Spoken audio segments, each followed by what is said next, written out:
Good evening, everyone, and welcome to a Fireside Chat with Zany Mystic. I am your host, Lance White. Tonight's guest is Paul Von Ward. Paul is the author of The Soul Genome, Science and Reincarnation, written from the perspective of a psychologist and interdisciplinary cosmologist. Before becoming an independent scholar and creator of the reincarnation experiment, Paul's public career included roles as a Protestant minister, U.S. naval officer, American diplomat, U.S. State Department official, and the founder, CEO of Delphi International. So let's welcome Paul to the show now. Hi, Thanks. Paul. How are you? Doing very well, thank you. Delighted to be with you. Oh, good. Now you've got me curious. I had a question to ask you to start out with. Oh, good. When I saw Delphi International, I thought, well, what is Delphi International anyway? Well, Delphi International is not the big international corporation that makes automobile parts. I hope not. It was a small nonprofit that some colleagues and I founded in 1980. Uh-huh. And I was the active founder and CEO of that organization for about 12 or 15 years. It was created to be a international exchange, cultural improvement, peace activist, international corporation kind of organization. Sounds wonderful. It was built on something of the model, the Fulbright program, which the State Department has had for so many years. I used to be the Deputy Director for Policy and Plans of that program. And also other programs of citizen diplomats track to diplomacy. So we were very active in the 80s in Soviet-American affairs from the citizen private sector level, and also in the late 80s and early 90s in Sino-American affairs with China's opening up. And in all, during that 15 years, we were involved in 100 countries in various projects of one kind or the other, bringing professionals to the United States, sending our folks overseas, doing training programs, development programs, and that sort of thing. Wonderful. Now, you're also the creator of the Reincarnation experiment, and that kind of segues into your latest book, which is The Soul Genome, the Science and Reincarnation. What is the Reincarnation experiment, and how did that start? Well, it started several years ago when I had started some research on a book that was meant to be sort of a historical, philosophical look at reincarnation and karma and transformation, those themes. Uh-huh. And it was meant to be sort of not an academic book, but a book that, looked at a sort of array of sources and just synthesizing the views of a lot of people and what they might mean. Mm-hmm. But in the middle of that project, and I have been interested in the idea of reincarnation for, 25 years or so, I guess. And back in the early 90s, I'd met Ian Stevenson, this very well-known psychiatrist who worked for 40-something years at the University of Virginia, developing research data on reincarnation cases involving children and their memories and physical features and so on. Oh, yeah. But during the course of this book that I was writing, I began to do a meta-analysis of a lot of cases that had been published by a variety of people, plus all the work that Stevenson and his successor, Jim Tucker, have done at the University of Virginia. And I realized, as I started looking at these cases, like those of us who are older used to make presentations by using an overhead projector by laying one transparency on top of the other. Yeah. To make a total picture when you got all the pieces together. Oh, yeah. Well, as I went through these cases and started sorting out the data, what was the empirical evidence that people were reporting about possible reincarnation cases? Uh-huh. And I found several categories of data. Physical features that seemed to be very similar with the past life that had been identified as a possible past life of an individual. Uh-huh. Ways that these people, both past and present, thought alike. Their minds, their mental working, also their emotional profile, if you please. Mm-hmm. And with my psychological background, and I've always been interested in development theory from the days of Reed and Gordon Allport and Gardner and Skinner and others. And those theories were never very satisfactory to explain how we as unique individuals grow out of a culture or a particular family or environment. Because you see, the traditional theories implied that we were sort of a tabula rasa, a blank slate that started out at childhood, with some genetic predispositions and so on, but basically a lump of clay for society to develop. To brainwash. To brainwash, conditioning. Well, right. Skinner's notion of conditioning, it was stimulus and response. Oh, absolutely. So on. But, when you started actually looking at real people and looking at the environment from which they developed, it didn't match. Individuals became themselves, unique individuals. So in the middle of this reincarnation case meta-analysis little project, I began to see a whole personality for people emerge out of what appeared to be past life experiences. And so then I said, wait a minute. This is something different than anybody has talked about in terms of reincarnation. It's not some ethereal, spiritual phenomenon. It's not some thing that results in a few past life memories or a traumatic experience in a lifetime that somebody can get relief by engaging in reincarnation or regression therapy. It's a package that if it's real, if reincarnation is a real phenomenon in this natural universe of ours, it is really a legacy that we're all born with that predisposes not only the way we look and our physical genome, genotypical features, it also predisposes the way we think, the way we act, the way we feel, the way we interact with other people, the creative choices that we take, and on and on. It was a total personality model. And so what I found was that Ian Stevenson and Jim Tucker at the University of Virginia, some other people who'd written their own cases, like a man named Jeffrey Keane, who researched himself as a reincarnation of a Confederate soldier, and other books, and some books written by people that I knew who'd been published by one of my publishers, Hampton Roads, in Charlottesville, Walter Simcoe, who had looked at a number of cases and found some general similarities, and he had not developed them as a comprehensive model, but he had the data there. And another book published by the same publisher was focused on the case of Marilyn Monroe. Oh, yeah. Possible reincarnation in this lifetime, by the which it's going to be the subject of a documentary film that we're working on this next 2 weeks. Oh. Showing the psychiatric perspective on that case, and past life regression, hypnosis, and so on, and then my empirical psychophysical research. Anyhow, looking at those cases, I began to see that what seemed to have happened in earlier stages of reincarnation research is that different people obviously looked at the phenomenon from their own particular perspective. And so we had like the 12 blind men feeling the elephant. Right. They were writing books and so on from their own background. Right. And as an interdisciplinary cosmologist, as you know from my earlier books, I look at all disciplines, I say, let's look at all of the perspectives on a particular topic or a particular question.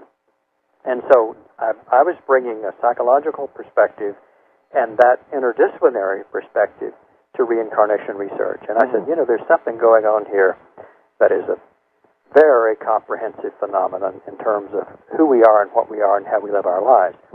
So the reincarnation experiment was an effort to then get other people involved, looking at their own cases, working together to apply this psychophysical model that's described in the Soul Genome book, and to see if we can validate this concept. And so I wrote the book then as the sort of pilot study phase of the experiment ended, we had enough cases to demonstrate that it seemed to be very reliable in distinguishing between what might be a very strong reincarnation case and a case that just doesn't hold up when you look at the details. And so the book presented the model, and it describes a number of cases, some very extensively and others just in sort of examples from different chapter to the other. And then when the book came out, then I had collected a number of people around, literally around the world, in Croatia and Russia and China, not in China, in Canada, Australia, the United States, the UK, and so on, who were interested in this sort of approach. And so we've been, exchanging cases and discussing them and putting some on the website. So we now have a website called the Reincarnation Experiment, and it's just www.reincarnationexperiment.org. And these cases are evolving. And what's happening, of course, is that, we're finding that some of the things that we thought were solid in the pilot study may not hold up. Other things we're learning that we have to add to the model. But it's an ongoing process, and a number of people are collaborating with me on it and doing different, aspects of analysis of various cases, and we're sharing the data. And we're inviting individuals, to look at their own cases, because in my perspective, it doesn't really change your life much if you go to a psychic and say, tell me who I was in a past life, and they, said, well, you were an aide to Napoleon in the Battle of Waterloo. Well, what does that tell you? No. Or you were Cleopatra and you feel good because, gee, I was a great queen, and so on. Those kinds of experiences, sort of are titillating, but they don't have meaning for one's day-to-day living. And the same thing with regression therapy, which has been developed quite well over the last 30 years, where people are able to, who have some psychological hang-ups or psychophysical symptoms of one kind or the other, or issues that they haven't been able to resolve in this lifetime, and through regression therapy, through hypnotic recovery of some alleged past life memories, have sort of a cathartic experience, and they, get better, as Roger Woolger said, about 20 years ago when he stumbled onto this technique in the late 70s, early 80s. And so that's an aspect of reincarnation research, but it really has, it's very narrow. Right. And a lot of the data that comes out of those sessions, you can't really test them anyway. You can't really validate them. So it doesn't ring true, to the person or to other people in many, many cases, or in most cases. So what we found out is that if people get involved in their own research, and that's what the research experiment website and the book and the process that we've developed helps people do. So that's a long answer to your question. I'm sorry about that. That's just fine. You covered a lot of ground there. Are you finding that there's a time lapse between incarnations, or does it vary on the person that's reincarnating? And what might be some of the karmic reasons why somebody might come back again? Okay, let me take that question in two parts. Okay. One, in terms of timing, we don't really know, because we don't have a database of 1 million people. Right. To say I've got a statistical average that says that it's this amount of time or that. So what we have is sort of anecdotal material and a look at the different researchers. And Ian Stevenson, actually, intuitively from the data that he picked up early on, suggested that lives that ended abruptly, through accidents, through murder, through various reasons that, were unexpected, that those soul genomes, I call them a psychoplasm because it's not something ethereal. It's a bioenergetic information field that encompasses the actual physical genome. So it's more than DNA. Oh, okay. But anyhow, so when that is aborted in a lifetime, it seems to come back much more quickly. And if it's a child, it can be very quick.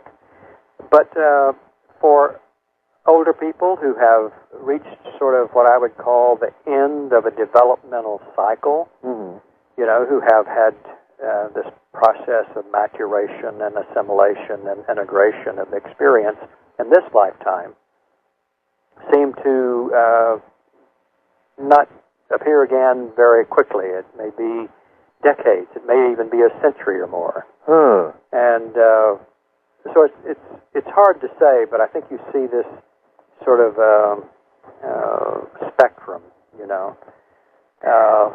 and I think it may have something to do with the nature of the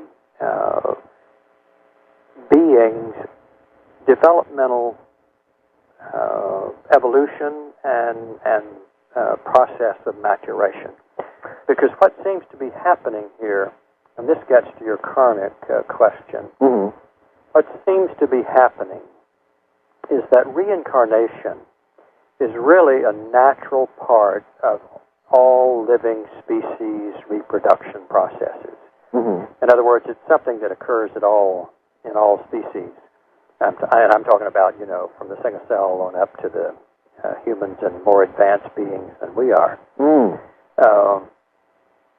So what function it seems to carry out for the universe, for the consciousness of our universe, and I guess from my other writing, I believe that the universe is a self-conscious, self-learning organism, And yes, that was from the Solarian legacy, wasn't it? That goes back to our Solarian legacy and Solarian legacy concept that we're more than mere Earthlings and Solarians. We are cosmic beings who arise from the quantum plenum of consciousness that seems to be the underpinning of all the matter and energy and entities in the universe. So, anyhow, that's a whole other question and issue. But if you have this kind of universe, you see, it would be very wasteful if it had species in it that just sort of were born and died individually and had no way of preserving the conscious evolution of the species. I'm not talking about just physical evolution, I'm talking about the conscious evolution of the species. So reincarnation is the process by which the universe seems to ensure that the learning that takes place in all species has a way of carrying forward as a legacy to succeeding generations. It's very interesting because, back at the time of Darwin, there was really a competition between two concepts at that time. Darwin, who looked at it from a very physical point of view, but there was Jean-Baptiste Lamarck, another scientist, who felt at the time that it was not only mutations and adaptations at the physical level. He thought that species carried forward learning, adaptation in terms of experience, that was carried forward too. And in the, the scientific culture of the times, over 150 years ago, there was not as much support for Lamarck, or he wasn't as good a person marketing his ideas as was Darwin. And it didn't catch on. But I think that his bigger concept, more comprehensive notion of what's involved in the process of reincarnation is correct. And what we're doing in this research experiment is we're validating that broader concept is the way things work, and it has a purpose. And that purpose is not some magical, karmic kind of process. The original meaning of the word karma in Sanskrit meant simply the effects of action, the consequences of decisions. And it seems to me that's the way it works. We've developed a sort of a mystical idea that, you come back and you get judged, or you judge yourself and you get punished in the next lifetime for what you didn't do right in the last lifetime, and so on. Or you have something that needs to be changed to improve the perfection of your soul. Those are terms that, while they sound good, and they resonate with our spiritual traditions, they don't really describe much. And what we're finding in the reincarnation experiment is that you can describe this process, and if you look at case after case, you see that the legacy that a person died with, as it were, that is the result of the experiences and learning and development of that particular lifetime, plus all that came before, is then carried forward as a legacy. Yes, that makes a lot of sense. To still be worked on.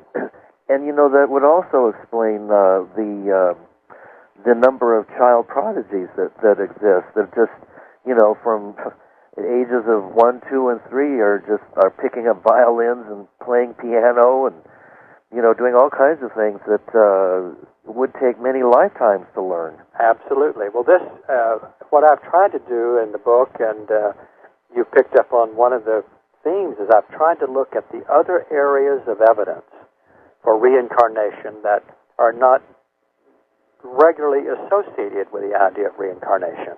So I say that everyone is precocious. Precocious means we are born with things that we have not yet learned in this lifetime.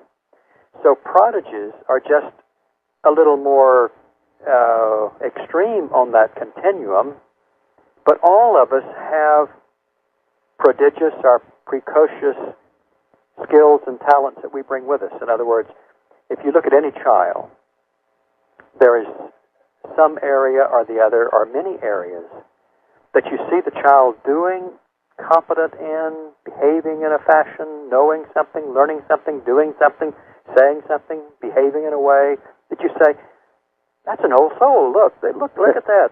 They're really ahead of their peers. But all of us are in one way or the other.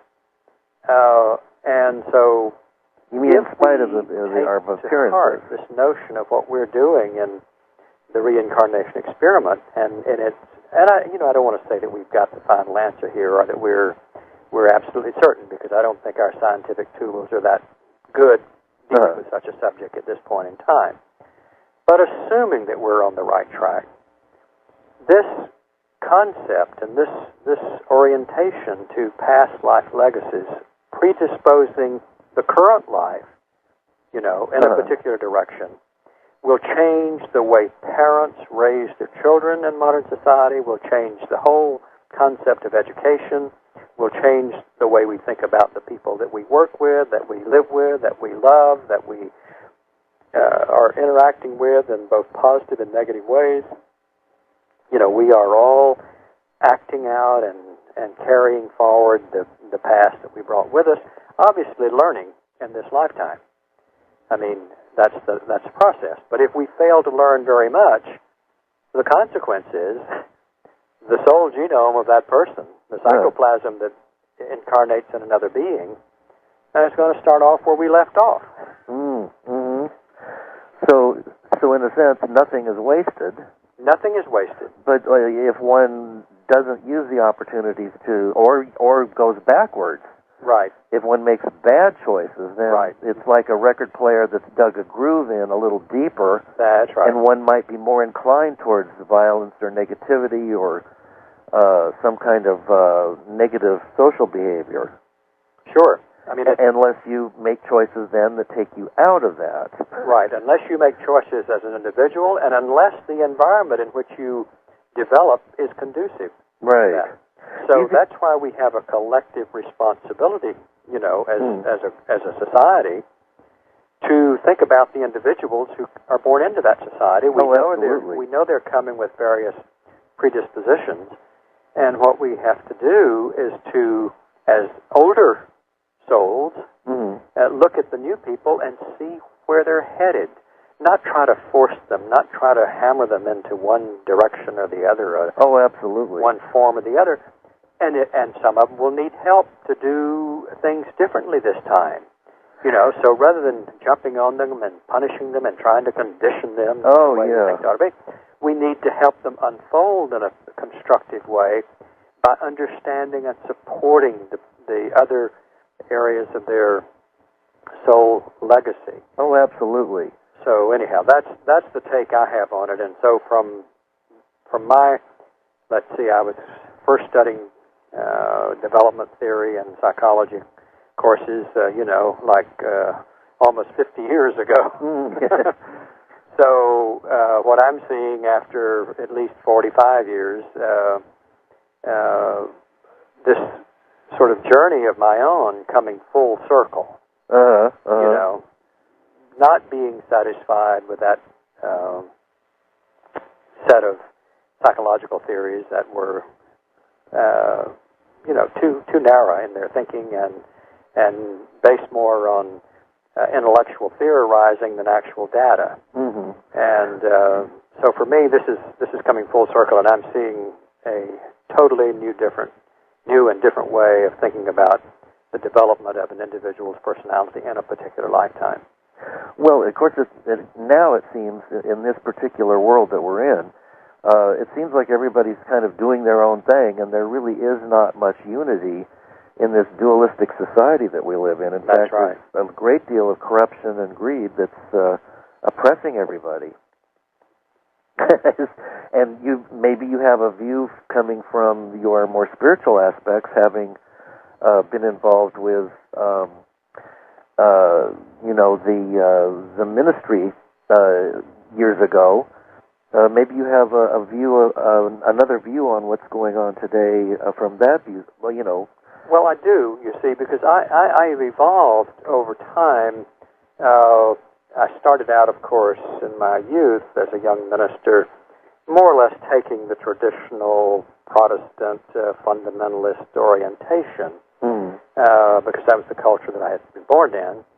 But I was challenging it even from my teen age years. And so what's happened, and so I sort of quickly got out of that worldview. As I got into science and psychology and so academic studies and to getting out into the professional world and, getting out into the big world at large, as you described earlier. And so what I've done then over the years, and I think one of my next, probably the second book from the next one, is going to be a book on what I call natural spirituality. Because I think the supernaturalism and the mysticism that infuses our current religions and sort of New Thought, New Age communities lacks the grounding, in the scientific realm, in the empirical realm. And I think that what we're doing is not merging the two of them, but that we are changing both of them. No question about that. And so that's why I'm calling it natural spirituality. Oh, that sounds interesting. So science is almost becoming mysticism. It's evolving so rapidly. No, I don't want to use that word. Because mysticism, you see, is, once again, the root is myth. And what we want to get away from is the creation of myths. Right. By projecting our own wishes, desires, fears, hopes, aspirations. Right. And creating... And grounding them in the experiences that we have and learning better how that fits into the overall nature of a naturally evolving conscious universe. Well, that makes sense.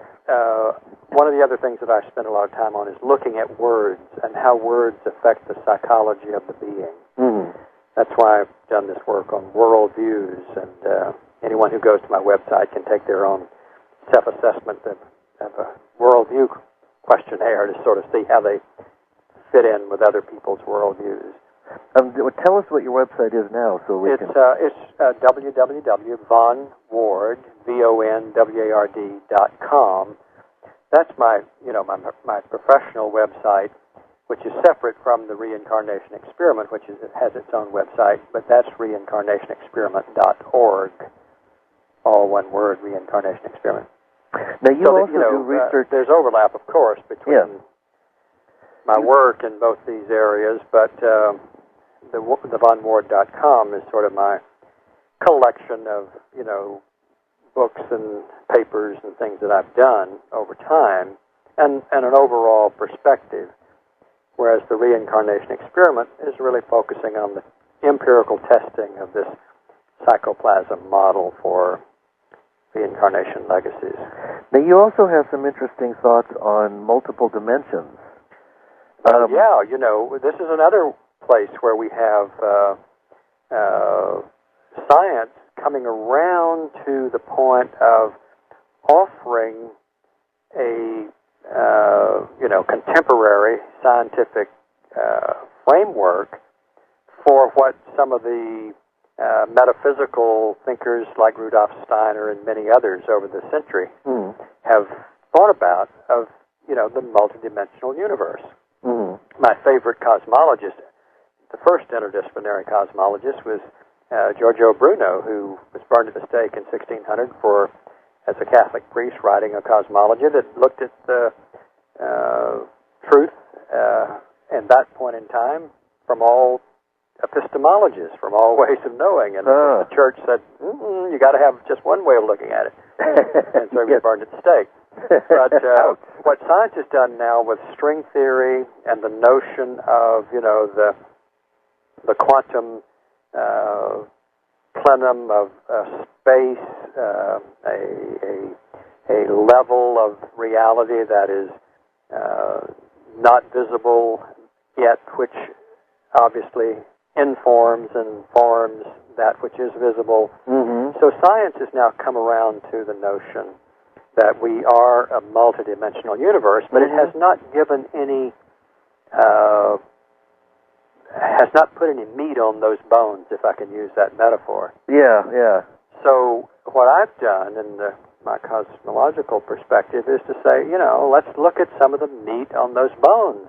Yeah. And that's when we get into telepathy and remote viewing and precognition, and you get into the soul genome, which obviously is outside of the 4D time-space that we experience here in between lives. And, so it does mesh. I'm glad you mentioned that, because it really, you have to think of it in this multidimensional cosmological model. And so many people have those subtle senses.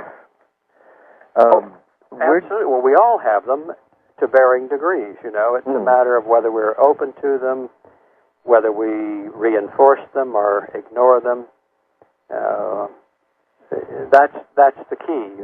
Our both our religious culture and our scientific culture has deprecated these notions, has dismissed these notions or ridiculed them in many instances, and even in the history of the church, punished people for having, it's of the devil, it's of Satan to have these inner senses at work. And so we had a lot of women, rounded up, for the most part women, some men, rounded up as witches and burned at the stake. Oh, I know. That's just terrible. And some people remember having been reincarnated from those times. Well, absolutely. I've got a couple of cases where I think some of the physical evidence that appears in this lifetime includes stigmata that might be associated with various forms of torture and death in previous lifetimes. This is where you have the physical marks, you see, and this is what's very interesting, because these physical marks are carried forward in the soul genome, or in this information-rich DNA genome that we talk about in popular terms. And so that is part of the legacy as well. Now, there's increasing talk and evidence that we may actually have been created genetically by advanced beings. Oh, yes. Well, that takes us in another direction, but it's part of this bigger picture, you know. Mm-hmm. That's why I call my website The Bigger Picture, because we've got to encompass these different areas of new learning about the reality in which we're a part. Mm-hmm. Of which we're a part. Excuse my preposition there. Okay. But the evidence is becoming multidisciplined at this point. Uh-huh. You know, we have the ancient text from the Bible, from the Sumerian, the Egyptian, from folk tales out of Africa, from Aboriginal and North American traditional stories. I mean, we have from around the world a wealth of evidence. I'm sorry? A wealth of information. A wealth of information. But in addition to those stories that describe this advanced being's intervention in human development, we now have genetics, which is getting very interesting because we have all of this so-called junk DNA that has a lot of DNA in it that seems to be left over, you know, from past generations, and we don't quite know where it came from and what it's all about.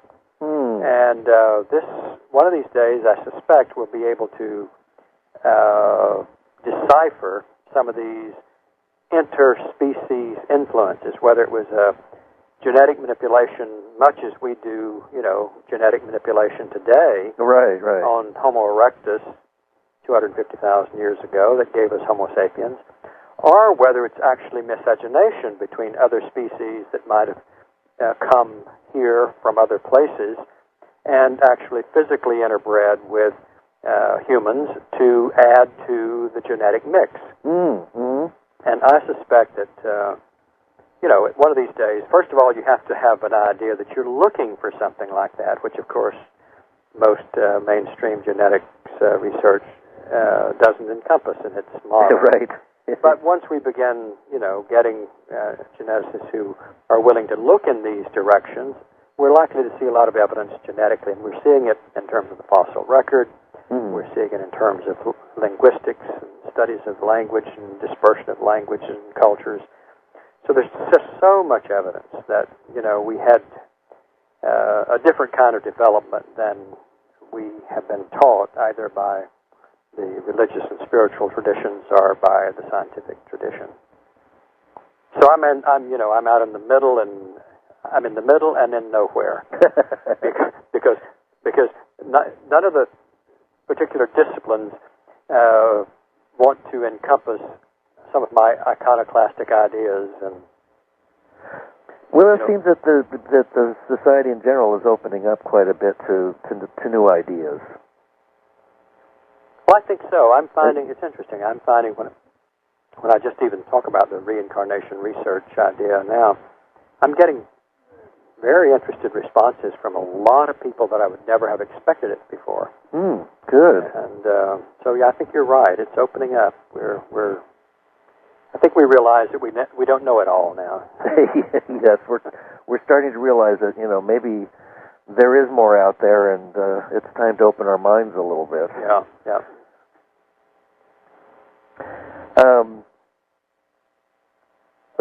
I had a question for you on. Let's see here.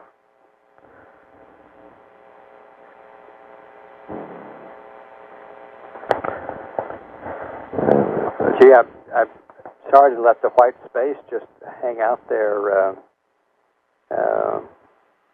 Oh, that's quite all right. I was looking through my notes to see which direction I wanted to go in, and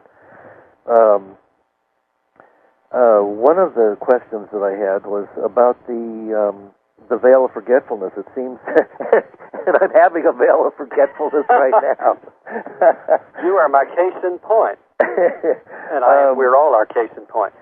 No, I know what you're getting at. Yeah. And my explanation for that is that just as we have in our daily living and as our growing within this lifetime, we lose memories from the minute before, from the day before, from the week before, from the year before. Yeah. So what happens, this brings us to the teleological question of, where did humans come from and what are we? But humans, all conscious species, are really organisms that can tap into any aspect of consciousness because, we are of that whole. But in order to be an individual entity, we have to focus. Mm-hmm. And you can't focus on everything at once and act on it. Right. And so just as I have to forget a lot of stuff that I did in the State Department or in the Navy or in my first marriage or when I lived in Oregon or, Yeah. But I keep the essence of me. Yeah. Throughout this. Yeah. Well, the same thing happens in the reincarnation process. The essence of you is an integral organism that is consistent and transcendent over lifetimes. Yeah. In my view, that's what it is. And when you are newly born and newly beginning to find your vocabulary and so on, you still have enough of those fresh memories that you share them with people. Mm-hmm. And that's what Stevenson's work focused on. Children who had memories that their parents recognized as being connected to somebody else's lives in the past. But what his research showed, and I'm finding that's pretty true with the cases that I've looked at, by about age 8 or 9, these memories are gone because you've taken the events of this lifetime have taken the space in your file, in your memory file, and you forget it. And I think that's happened. In fact, I had an email today from a person overseas saying, the Dalai Lama said he doesn't have any memories of his past lifetime, and therefore that shows that, that's we don't carry memories forward. And I wrote this person back, and I said, well, the Dalai Lama doesn't remember them now, but when he was 2 and 3 years old, he remembered them, and I gave him a little piece that I have on the website about Dalai Lama's mother's memoirs, where she tells us the stories of what the Dalai Lama did when he was 2 and 3. Oh, yeah. And he obviously remembered he was talking about these people and knew them and knew what had happened before and where he had been. And plus they put him through all those tests where he's supposed to pick out a certain object. And he always picked out the right object, which was, something that belonged to the previous Dalai Lama. Yeah. The story, it's an interesting story. The Dalai Lama's nephew and niece actually were responsible for this book because the niece wrote down the memories of the Dalai Lama's mother, that is the niece's grandmother, for over a number of years before she died. And then the niece who was writing this down, all the notes, she died in an automobile accident. And then the brother, many years later, took all of her notes and put them together in a book that came out, 7 or 8 years ago. But it's a marvelous piece of work because it gives us the pre-Dalai Lama perspective on the Dalai Lama. And it's very interesting. The process that you just alluded to is not quite like the popular story. Okay. At least from the mother's point of view. Tell us more. Well, because it involves several visits. It involves several kinds of encounters. It involves several levels of exchange between the little 2-plus-year-old Lamo at the time, Lhamo, Dondrup. So it's told from his mother's point of view, and she remembered some of the objects that he did, relate to, but it wasn't quite according to her anyway, and I think I would trust her more than most others. Right. It was not quite the way it's described in popular stories today, that this group of people came along and they had these objects and they set him down and asked him to look at them and he picked out the right one. It really was there were 3 visits, for example, with the family by several people. There was interaction. These visits were separated over time. There were 16 people who were other people who had been identified as well as him. They got it down to sort of 3 finalists, and then there was, then he was the final one. But it was just, it was a natural process, and what is so refreshing to someone like myself who only wants to work with empirical data. In other words, something that people can see for themselves or hear from themselves or measure for themselves. In other words, extra-dimensional information in terms of psychic material or channel material or past life regression efforts to extract information. All of that information, cannot be verified by anybody else.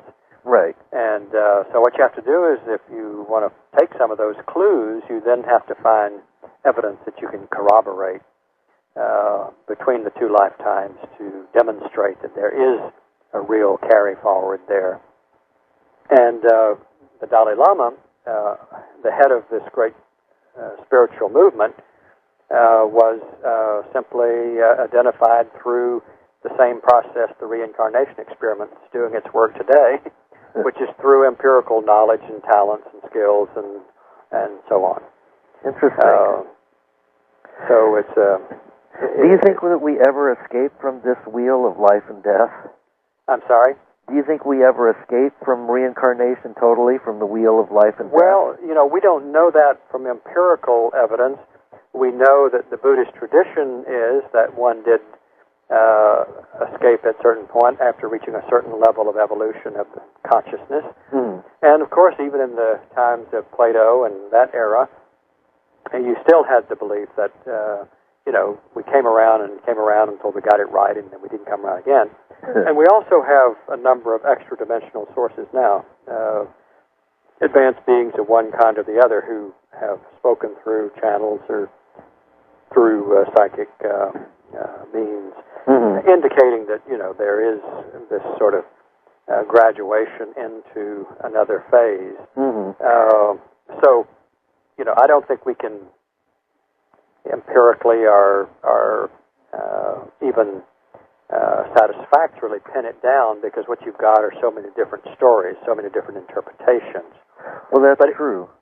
But it would make sense, that if we're talking about an entity engaged as a part of a species in an evolving process, that obviously at some point you would, say, graduate, as it were. After we spend 12, 13, 15 years in a school, then, we sort of graduate. Right. It would make sense. And so I suspect, from a natural perspective, that, that it's part of an ongoing evolution, and probably it not only involves individuals but species. When species reach a level of evolution, that you don't need that species anymore. It sort of grows into its own at another level.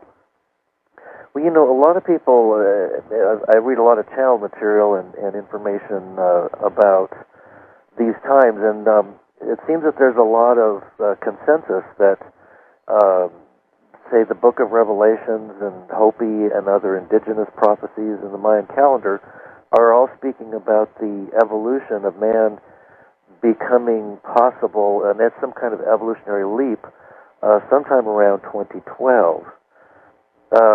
Do you find any kind of evidence for that in your research? I don't. I was talking to a group of people a couple of nights ago. Got into this discussion. I think we are projecting a lot on some astronomical data, which is that, the universe is continually going through a series of transitions, if you please. I mean, just as we go through from night to day and from spring to summer to fall to winter, the universe. So 2012, in December, we're going to be, having a transit in our galaxy, which obviously affects the energetics that are involved in, the astrology phenomenon. I don't think there's any question that, as energy beings, we are affected by the vectors of energy coming through us and around us as it shifts. But to then extrapolate from that, to some particularly powerful shift on this little planet in this part of the universe seems to me highly unlikely. I think that we can set up what we know as a self-fulfilling prophecy. Oh, you're right.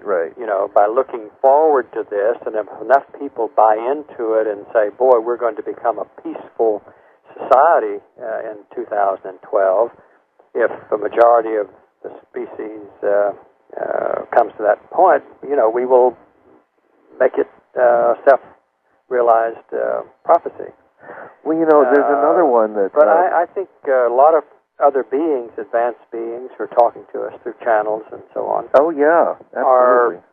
They're encouraging us. They're trying to help us to, I think, make progress. And I'm in several groups that receives that sort of material from one source or the other. And these are beings who are trying to be helpful. I think the thing that I'm concerned about is that the human tendency to depend on advanced beings goes way back to the time of the Anunnaki and the Anakim and the Elohim, being involved in solving human problems, or at least ruling over humans and having great powers and technologies and so on. Yes. That psychological state of dependency, I think, is very prevalent today. Yeah. And so I would hope that we could remind ourselves that we are getting good help and advice from other beings in other dimensions, but that we've got to get our own act together to decide where we're going as a society and as a planet.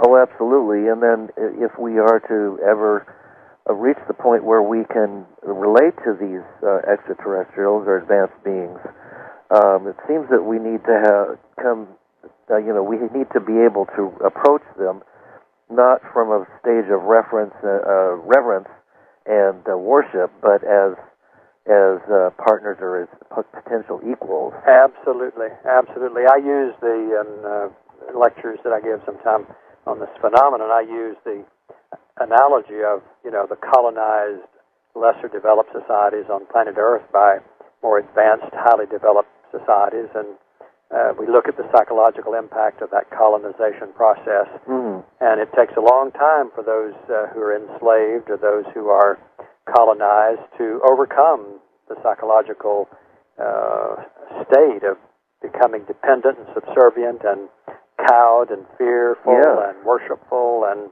so on. And that's what our religions, of course, have done over the last couple of centuries.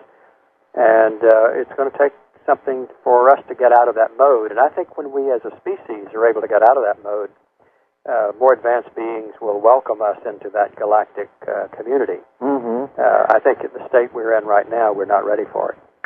It does seem that way. We're pretty caught up in some very primitive behavior, and it's been going on for thousands of years. Yeah.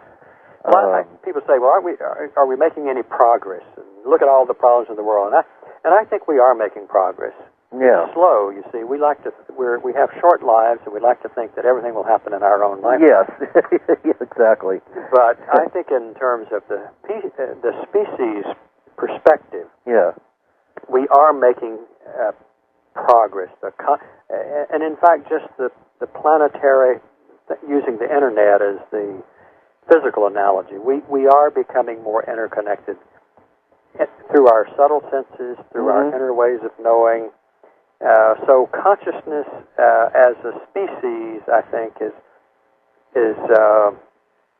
synthesizing, integrating, strengthening its feedback loops and so on in a way that, I think we're making progress, but we certainly we have a long way to go. Are you there? Yes.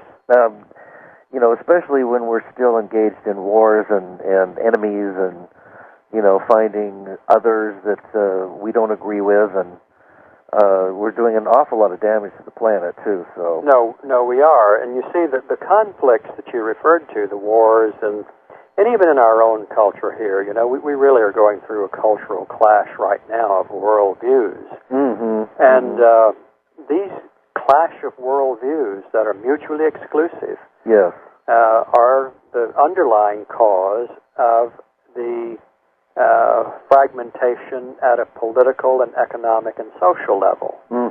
And so we've somehow got to find a way to begin to transcend these worldviews, and I've been talking a lot about the notion of trying to have a third eye perspective, so that we look, and that's why I'm encouraging people to do a self-assessment of their own worldviews, their underlying assumptions that hold their psyche together. And you have something on your website where they can... I do have a worldview self-assessment questionnaire. I welcome people to use that. Send it in to me, and I will send a little paper, sort of describing the methodology and what I think it means. Well, we've just about run out of time. I thought... That's a good time to segue into you telling people how they can find, to reiterate the website address so they can get there. Right, okay. Well, there are two websites. One is my, professional one, overall website. It's vonward.com. And then the Reincarnation Experiment one that I invite people also to take a look at is just reincarnationexperiment.org. And your latest book is quite riveting. It's The Soul Genome, Science and Reincarnation. And it's really very interesting. I'm almost through it now, and it's really quite fun to explore this, how this all works together. So I highly recommend it. And Paul, you've been wonderful. I really thank you for being on the show tonight. Well, it's been a pleasure. It went very quickly. I know. About halfway through. I know. It just goes like a flash, doesn't it? That's right. Well, thank you very much for the opportunity. All right. Thanks again, Paul, and good night. Good night.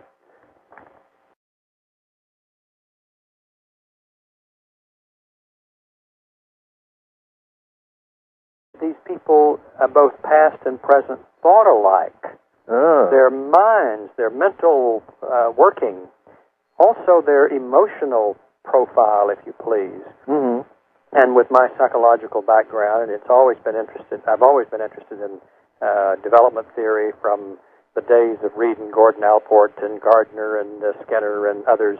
And those theories were never very satisfactory to explain how we as unique individuals grow out of a culture or a particular family or environment. Because you see, the traditional theories implied that we were sort of a tabula rasa, a blank slate that started out at childhood, with some genetic predispositions and so on, but basically a lump of clay for society to develop. To brainwash. To brainwash, conditioning. Well, right. Skinner's notion of conditioning, it was stimulus and response. Oh, absolutely. So on. But when you started, I founded in 1980, and I was the active founder and CEO of that organization for about 12 or 15 years. It was created to be a international exchange, cultural improvement, peace activist, international corporation kind of organization. Sounds wonderful. It was built on something of the model, the Fulbright program, which the State Department has had for so many years, and I used to be the Deputy Director for Policy and Plans of that program, and also other programs of citizen diplomats track to diplomacy. So we were very active in the 80s in Soviet-American affairs from the citizen private sector level, and also in the late 80s and early 90s in Sino-American affairs with China's opening up. And in all, during that 15 years, we were involved in 100 countries in various projects of one kind or the other, bringing professionals to the United States, sending our folks overseas, doing... Good evening, everyone, and welcome to a Fireside Chat with Zany Mystic. I am your host, Lance White. Tonight's guest is Paul Von Ward. Paul is the author of The Soul Genome, Science and Reincarnation, written from the perspective of a psychologist and interdisciplinary cosmologist.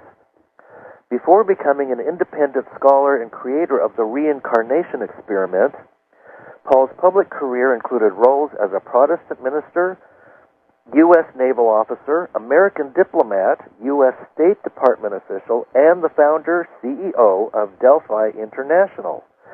So let's welcome Paul to the show now. Hi, Paul. How are you? Doing very well, thank you. Delighted to be with you. Oh, good. Now you've got me curious. I had a question to ask you to start out with. Oh, good. When I saw Delphi International, I thought, well, what is Delphi International anyway? Well, Delphi International is not the big international corporation that makes automobile parts. I hope not. It was a small non-profit that some colleagues and I developing research data on reincarnation cases involving children and their memories and physical features and so on. Oh, yeah. But during the course of this book that I was writing, I began to do a meta-analysis of a lot of cases that had been published by a variety of people, plus all the work that Stevenson and his successor, Jim Tucker, have done at the University of Virginia.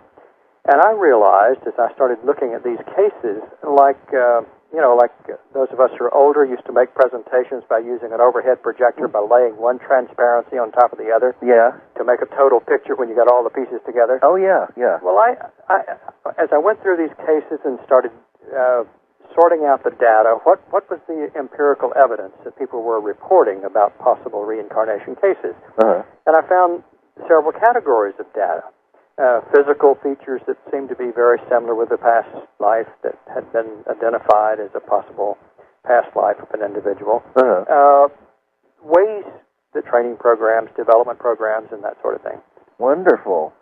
Now, you're also the creator of the reincarnation experiment, and that kind of segues into your latest book, which is The Soul Genome, the Science and Reincarnation. What is the reincarnation experiment? How did that start? Well, it started several years ago when I had started some research on a book that was meant to be sort of a historical, philosophical look at reincarnation and karma and transformation, those themes. And it was meant to be sort of not an academic book, but a book that, looked at a sort of array of sources and just synthesizing the views of a lot of people and what they might mean. But in the middle of that project, and I've been interested in the idea of reincarnation for, 25 years or so, I guess. And back in the early 90s, I'd met Ian Stevenson, this very well-known psychiatrist who worked for 40-something years at the University of Virginia.